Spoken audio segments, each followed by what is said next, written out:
Welcome back, everybody, to the Warlord of SBAS plays Torment, Titans of Numenera, episode 102. Last time, we talked to the Menvora, and she told us we had to go to the heart of the Bloom. Where that is, I'm not quite sure. So, do a little looking at things.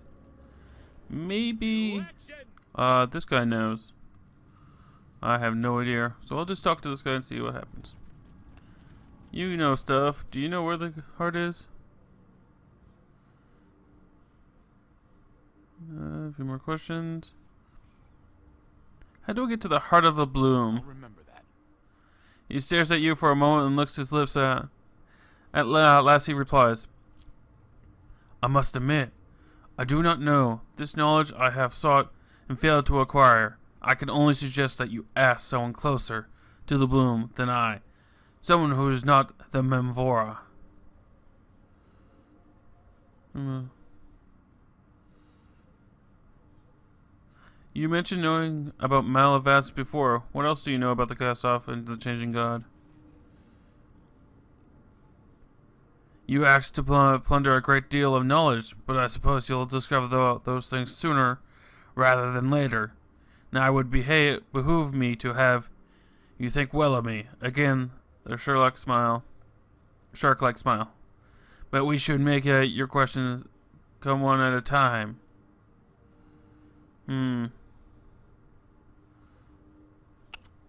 Honestly, I don't care. Nice. Inquisitive minds are the sharpest minds, though perhaps this the most dull to speak with. Okay. We shall see. Alright. We know where to go, and I don't really care about learning more. We've already talked to everyone a bajillion times. So, I'm gonna guess it has to be the previous Menvora, the ghost guy. That's what I'm thinking anyway. We'll soon find out. Be sure to use your companions to assist when completing tests. Yes, I do know about that. Go. Alright, ghost dude.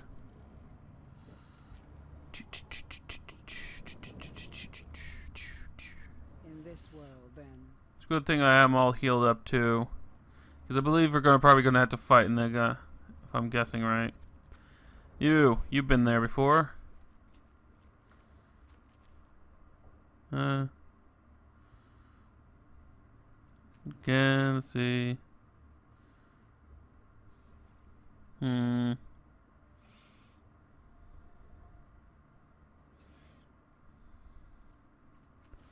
You're not gonna help at all, I guess. Ready. Maybe this little temple place. Maybe the storyteller here can tell me.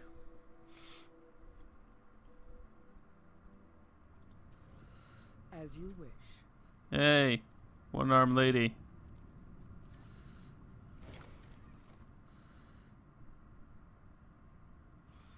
You've been talking to the Menvora. You've been talking to the Menvora. She sent you to claim something from the heart, hasn't she? Rather, someone. The old one shakes her head, too frightened to go herself, for she knows what will happen if she does. Cycle continues. Cycles within cycles. What will happen? The Bloom will eat her, body and soul. It doesn't matter how long she's puts it off. The Bloom will have her in the end. The only question is, who it will find to take her the place. She smiles, but you won't want to reach the heart, and I can help you. Making a note. All right. One gets to the heart in the same way one gets anywhere in the Bloom. A maw will take you, and the maw you want is just over there. The speck waves a hand toward the nearest corner of the shrine. You feel like a blindfold has been suddenly pulled from your eyes, and a wave of vertigo nearly knocks you to the floor. When you look up again, a maw has appeared. Ew. Neat. I done figured it out. Eyes sparkling, the speck reaches a hand to steady you. Sometimes the Bloom hides things from us. It whispers distract our attention. Our senses perceive what's there, but our minds don't. The maw has been here all along? So it has, but only my eyes could see. Even now the others are blissfully unaware.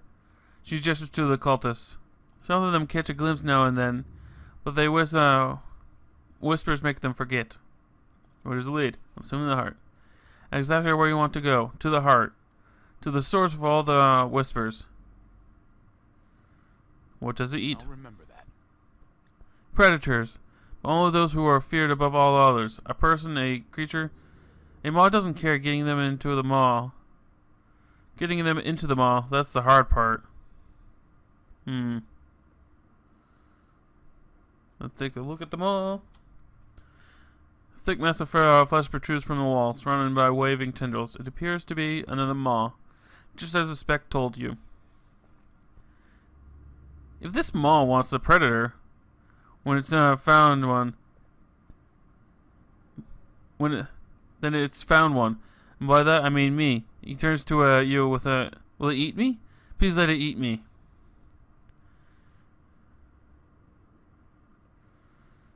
But it might kill you. But it might not. Erda's paused, seemingly unable to think of any other argument. Anyway. Now that it's seen me, I'm sure it wants to be satisfied. It won't be satisfied with anyone else.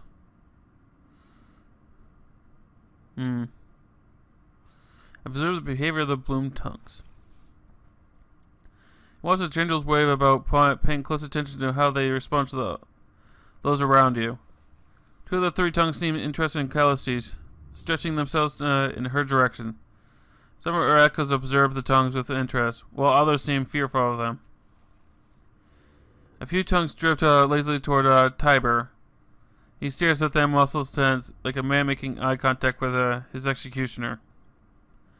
Then they drift away. He visibly relaxes. Tongues seem confused by Erda. Some of them want to orient themselves toward him. Other ends twitch fiercely, while others pointedly avoid him.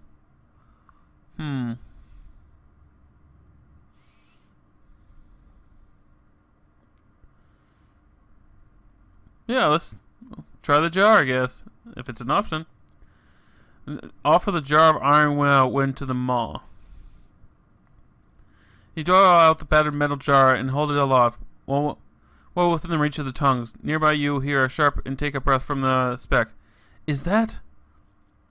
Risking a glance toward her, you see that her eyes are bright with wonder, and also horror. She watches the movements of the tongues, and it's clear that she has no idea what's going to happen next. Several of the tongues dart toward the jar, snatching it out of your hands. They begin to twist at it, trying to pull it apart. For the first time you realize what a mistake this might have been. Then you hear a loud buzzing sound from the metal container, as if whatever was inside has suddenly woken up. Yeah, I can hear that buzzing sound. The tongues stop twisting the jar. A fierce chittering and hissing answers the angry buzzing of the iron wind, drawing it out, and the tongues toss the jar around like a great beast playing with its food. Then with a final violent shake, the tongues hurl the jar into the maw. The chittering and hissing rise to a climax. I'll remember that. And the maw opens. Sweet. That worked. Good to know. Hey. I opened it. Do you care? Now I was waiting, close your eyes, clearing and blah blah blah.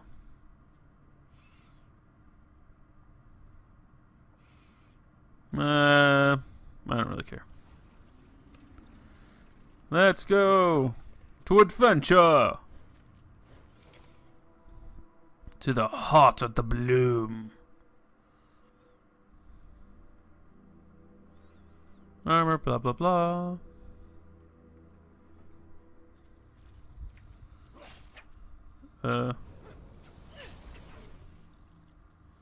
Predator, echo, predator, echo, predator. It's a little creepy down here. Hey, guy with name.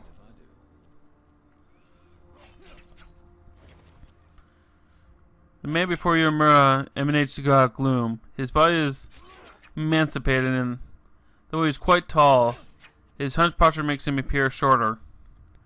The bags under his eyes are black and pouched. Pouched? Alright.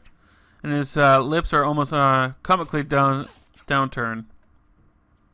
Most of the time, his body is nearly transparent, though he fades in and out of view. Terror describes every line of his body, every sidelong glance. He's scowled. He sees you approach and flinches. With a shuddering breath, he straightens, smooths out his ragged clothing, and says, "I am... but... Venetian? Hello? Hello?" He's not like most of the others, perhaps because he's just arrived. How did you come to be here? I don't remember much. He says, touching a ghostly temple with a shaking hand. I was following someone I know. To help them. Cut them. His fingers press into and through his head, but he doesn't notice. The mop burst from the floor. I fell hard. Felt crunching. He raised his eyes to yours. It was me. My bones. My body. But I'm still here. He stares through one of his transparent hands. Every day, the bloom takes more of me. I'm fading away. There's no way out. I've been here long enough to know that. What can you tell me about this place? The gullet, they call it, is where the bloom's feed is digested. Where fear fades to despair. Where we wait to dissolve or to die, he swallows. I've survived longer than the others by hiding in the shadows. The ones that fight each other are always looking for prey. He covers his eyes, but you notice they're still open, and his hands are transparent. I've seen such strange things here, such horrible things. You saw strange things? Like what? I spent a day watching a bulge move down the wall over there, he says, pointing thought it was a tumor at first, but then I heard it sobbing, begging for help. He turns back to you. After a time, it dissolved into the wall, and the begging stopped. Alright. Have you seen anything else? A talking wound in the floor, speaking through babbles of pus. It promised it was an escape from this place, a tunnel to the outside. Only one of us was desperate enough to believe it. He hesitates, shaking. Robin crawled in. She said she could see daylight. Then the wound chuckled, and we heard bubbling like a pot on the boil. He closed his eyes right tight. She screamed for hours and hours and hours. Other strange things? The whirlpool. There's something inside it. Down below, a heartbeat, like thunder. People who stare down the hole, they listen to the beating of the heart. He shivers. They can't walk away. They lean closer and closer and fall in. They fall in smiling. Alright, and that's it.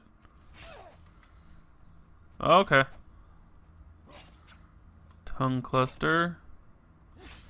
I can talk to the tongues now. Cluster bloom tongue sways before you. These are much like the ones that you encountered in the trade post, but this time, the hissing and buzzing of the bloom are eager and impatient, worming their way into your mind. Use the amulet. The voices grow louder, slithering into the cracks and crevices of your brain, dragging forth memories that are buried deep within you. Pain lances through your head, white hot as the tongues fixate upon a memory and try to wrench it free. I can just give him the memory. I'm not sure what it'll do. I don't care. Go ahead. The final gust of searing agony, a memory bursts into your conscious mind. A great mountain shudders above you. A sickling green glow emits from its peak. And all around you pilgrims make their way toward it. You recall seeing a star fall, blazing viridian in the night sky, and you know it held an object of great power, and you wanted it. But now, as you stand in its slopes, a sudden wave of revulsion overcomes you. Then, why are you here, amongst these people? What do you have in common with them but the siren call of curiosity? You turn and walk away. You push through the crowd, worry building in your chest. Their blank stares tell you that you're making the right decision. A few kilometers later, you stop and catch your breath. The mountain rumbles again, and it overflows with a pus like lava, a wave of pestilence that overwhelms the crowd. The mountainside is still for a moment, and then you see that erstwhile pilgrims burst from the muck and form into a military formation. Whatever becomes of them, you'll be no part of it. The memory ends and the Bloom tongues sag drunkenly against each other. Satiated by the feast, you sense that you may be able to seize control of them now. Yeah, take control. It's a good thing I done smart. You reach across the barrier and separates the consciousness from that of the tongues. They try to resist, but your mind is stronger, and the resilience and you silence them. As long as you maintain your connection, they are yours to command. The cluster of tongues is another tiny focus in the Bloom consciousness, extending throughout the chamber. Beyond that, their influence fades, but they control most of what happens here, and now by extension, so do you. I don't want these. Try to sense what's happening outside this chamber. Don't really care. So I'll send the combatants away, so I don't have to fight them if I don't need to. Listening with alien perceptual organs of the tongues, you guess about for the chittering of nearby moths. At last you find one. It's locked away inside some darkened cyst, stranded in the depths of the Bloom, lost and forgotten. You force some of the slumbering Bloom voices in the chamber to call out to them all. And his own set of voice responds. Understanding your intent, the maw opens a portal on top of the battling shades, sucking them away and spitting them into the isolated cyst where it dwells. They won't find their way back here for some time, if ever. Good. Sure. Tell me what's happening. The roots of the tongue stand beyond the limits of the chamber, where they're joined by cutlets more twisted, blah blah blah. Just screech a million little voices, sneaking down towards something else, a fast unfathomable presence in the substance. Seems them all. A great pounding noise rises from the place where they converge, turning up the nervous in your body with a very thunderous beat. Whatever it is very close. Alright, just saying where the heart is. Reopen it? You call open the alien perceptual organ there, strewn throughout the chamber, pulsing sex of flower protrusions and blah blah blah, just to know that them directing it.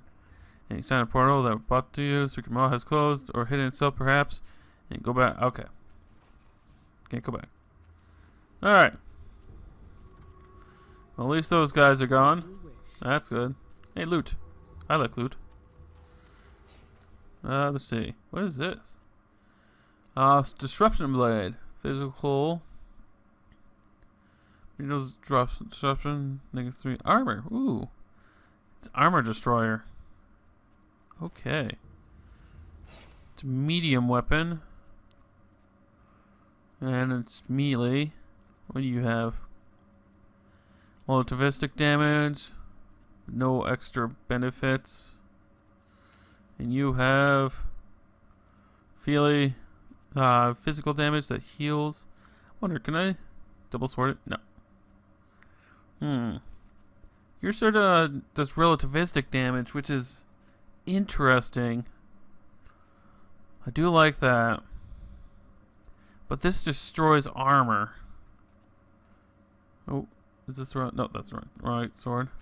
The right sword is this one. 8 physical damage. 12 for alright. 12. No, same damage, different type, but same damage. Yours could hit deals 1 points of health on a wielder.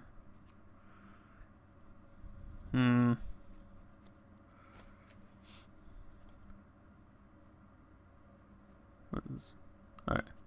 I do like the fact that it destroys armor.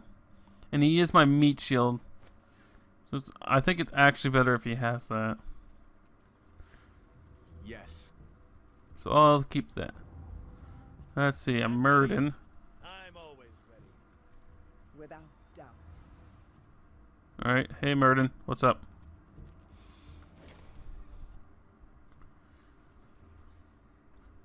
The dawn of this burden is patching streaked with abhuman blood. And glassy eyes filled with hatred stare at you. And its beak dribbles foam. It cradles a ragged bundle fiercely to his chest. As you approach, the murder blasts a field of static into your mind. You involuntarily step back and unable to get any closer to the creature. Unlike other murders you've encountered, the mental blast of this one is not just annoying, it's actively painful. The murder is clearly in a feral, desperate state. Its glossy eyes suggest delirium and madness. Perhaps this has somehow intensified its psychic abilities. So it's kind of crazy. Mr. Murden, touch my amulet. Uh-oh. What does this do? Place your hand to the amulet and the Murden immediately clutches its head and scratches piteously. Piteously? Whatever. Its mental static echoes back and forth between the murders and the amulet. Overlapping and intensifying, the pain gets worse for you, too. Just as you're about to remove your hand from the amulet, the murder groans and collapses to the ground unconscious. Search its belongings. Egg-shaped object is made of purely white synth. The moment you touch it, a lively tone begins to play in your mind. And the egg adheres to your hands, preventing you from accidentally dropping it. Interesting. You have to break a claw bundle, blah blah blah, fuzzy head mount on top of... Trying to hide from you. Inside you find an egg-shaped object, pearly white synth. When your hand brushes against it, you hear cheerful music. You also find something that looks like a adorably fuzzy head, but on top of a metal cylinder. The head is alive and it appears to be dozing. Search again. But it's filled with goblets of raw blue meat, and the head been on to spit. Alright, nothing else. I am the very soul of action. So, what is this egg? Let's touch it. Egg-shaped object is made of purely white synth, on live tune, by cheerful sound, melody child might enjoy. One that's likely to get stuck in your head. You notice that the egg has adhered to your hands. And the egg more closely. Compare more closely to the smooth white surface of the egg. At once, an image takes shape as if the egg itself is a view screen. It's a bird's eye view of you. Oh. In the image, you're holding the egg, gazing into it. All around you, little creatures dancing, caper the size and shape of toddlers, covered in pistol fur, mauve, orange, and baby blue, with huge lustrous eyes and wide furry eyes. They begin to sing along with the music. You don't understand the words, but the voices are high-pitched and full of excitement. Look around the real world, see if you can see the creatures. Pull your attention away from the egg, you glance around, but you don't see any of the little creatures. Apparently, there only exists in the weird image of the surface of the egg. Alright, keep watching then. The little creatures sing louder, grabbing hold of each other and twirling themselves around, cooing and giggling. Then one of them seems to notice you. Its playfully pokes at your leg, and you can feel it. A second creature wraps your other leg in a big bear hug, and you can feel that too. They squeal with delight. A third creature with bright orange fur jumps up and down in front of you, holding out its little hands like a child who wants to be picked up. Alright, pick it up. You stretch out one of your hands and the little creature clambers up your arm, giggling. On the surface of that, you can see it clinging to your body, pulling at and closing your hair. Even though the creature isn't visible in the real world, you can feel the pressure of its little hands, and you can hear its laughter. Even its breath, close to your ears. After a few moments, the little orange creature tires of its game and leaps off your shoulder with a whoop. Pet it. Lean forward with the creature's head should be and reach out one hand. Sure enough, you can feel its soft fur and firmness of its flesh. You scratch the top of his head and it purrs contently. Keep watching then. Another little creature appears at the edge of the scene. Its fur is bright pink with tufts of green protruding from its ears. It isn't dancing or playing. Instead, it's watching the others while bobbing up and down to the beat of the music. When a little creature capers past, the pink creature extends its arms for a dance. Eee! The others squeal with joy. The pink creature takes hold of its arm and tears it from its socket. Ooh! Shit just got real. Suddenly, the little victim is shrieking in pain as the pink creature tears as the pink creature tears it to pieces. Some of the limbs and steaming entrails into its mouth. The victim's head survives longer than it should, and still screaming when the pink creature yanks its eyes. It pops them into its mouth and smashes the head to pulp.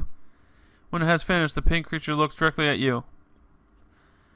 Not the version of you in the image, but the real you, watching from the view screen on the egg. It smiles.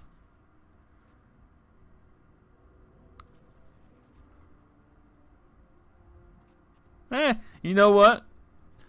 I'm gonna keep watching next time. So until next time, remember, brace the chaos or you'll go mad.